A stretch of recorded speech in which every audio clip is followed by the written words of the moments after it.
Clip number 1062۔ اس clip میں قرآن پاک کی سورہ قصص کی آیت نمبر 4 سے 6 تک کی تلاوت، ترجمہ اور تفسیر قرآن صراط الجنان آپ سماعت فرمائیں گے۔ بسم اللہ الرحمن الرحیم۔ ترجمہ: اللہ کے نام سے شروع جو نہایت مہربان رحمت والا ہے۔ ان فرعون علا فی الارض وجعل اہلها شیعا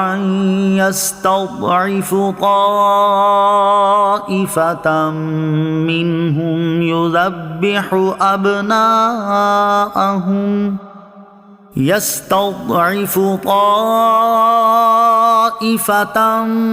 منهم يذبح أبناءهم ويستحيي نساءهم إنه كان من المفسدين۔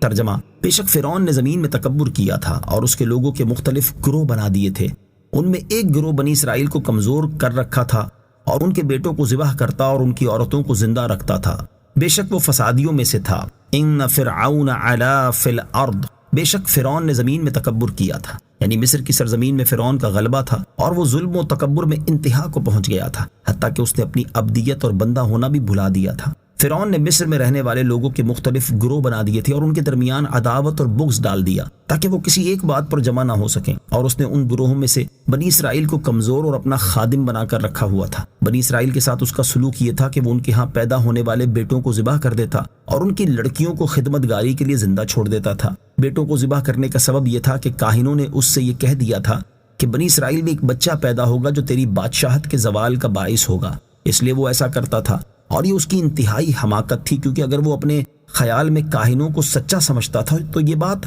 ہونی ہی تھی۔ لڑکوں کو قتل کر دینے سے کوئی نتیجہ نہ ملتا، اور اگر وہ انہیں سچا نہیں جانتا تھا تو یہ اس کے نزدیک ایک لغو بات تھی، اور لغو بات کا لحاظ کرنا اور بیٹوں کو قتل کرنا کسی طرح درست نہ تھا۔ بے شک وہ بنی اسرائیل کے بیٹوں کو قتل کر کے فساد کرنے والوں میں سے تھا۔ حکمرانی قائم رکھنے کے لیے فرعون کا طریقہ اور موجودہ دور کے حکمرانوں کا طرز عمل۔ حکمرانی قائم رکھنے کے لیے رعایا کو مختلف گروہوں میں تقسیم کر دینا اور ان میں باہم بغض و عداوت ڈال دینا فرعون جیسے بدترین کافر کا طریقہ ہے، اور دیکھا جائے تو یہی طریقہ ہمارے دور میں بھی رائج ہے۔ مسلم اور غیر مسلم دونوں طرح کے حکمران لوگوں کو مختلف مسائل میں الجھائے رکھتے ہیں تاکہ لوگ ان مسائل ہی سے نہ نکل پائیں اور ان کی حکمرانی قائم رہے، اور اس طرز عمل کے نتیجے میں ان حکمرانوں کا جو حال ہوتا ہے وہ بھی سب کے سامنے ہے۔ اللہ تعالیٰ انہیں عقل سلیم اور ہدایت عطا فرمائے، آمین۔ وَنُرِيدُ أَن نَّمُنَّ عَلَى الَّذِينَ اسْتُضْعِفُوا فِي الْأَرْضِ وَنَجْعَلَهُمْ أَئِمَّةً وَنَجْعَلَهُمُ الْوَارِثِينَ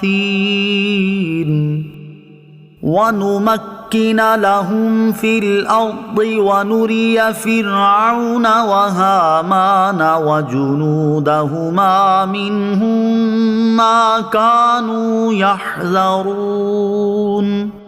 ترجمہ: اور ہم چاہتے تھے کہ ان لوگوں پر احسان فرمائے جنہیں زمین میں کمزور بنایا گیا تھا، اور انہیں پیشوا بنائیں اور انہیں ملک و مال کا وارث بنائیں، اور انہیں زمین میں اقتدار دیں، اور فرعون اور حامان اور ان کے لشکروں کو وہی دکھا دیں جس کا انہیں ان کی طرف سے خطرہ تھا۔ وَنُرِيدُ أَن نَّمُنَّ، اور ہم چاہتے تھے کہ احسان فرمائیں۔ اس آیت اور اس کے بعد والی آیت کا خلاصہ یہ ہے کہ فرعون نے تو بنی اسرائیل کو کمزور بنا کر رکھا ہوا تھا، لیکن اللہ تعالیٰ یہ چاہتا تھا کہ وہ بنی اسرائیل کو فرعون کی سختی سے نجات دے کر ان پر احسان فرمائے اور انہیں پیشوا بنائے تاکہ وہ لوگوں کو نیکی کی راہ بتائیں اور لوگ نیکی میں ان کی اقتدا کریں، اور اللہ تعالیٰ وہ تمام املاک و اموال ان کمزور بنی اسرائیل کو دے دے جو فرعون اور اس کی قوم کی ملکیت میں تھے، اور اللہ تعالیٰ انہیں مصر و شام کی سرزمین میں اقتدار دے اور فرعون و حامان اور ان کے لشکروں کو وہی دکھا دے جس کا انہیں بنی اسرائیل کی طرف سے خطرہ تھا، اور اس سے بچنے کی وہ بھرپور کوشش کر رہے تھے، یعنی بنی اسرائیل کے ایک فرزند کے ہاتھ سے ان کی سلطنت کا زوال ہونا اور ان لوگوں کا ہلاک ہو جانا۔ یاد رہے کہ آیت نمبر 5 میں وراثت سے مراد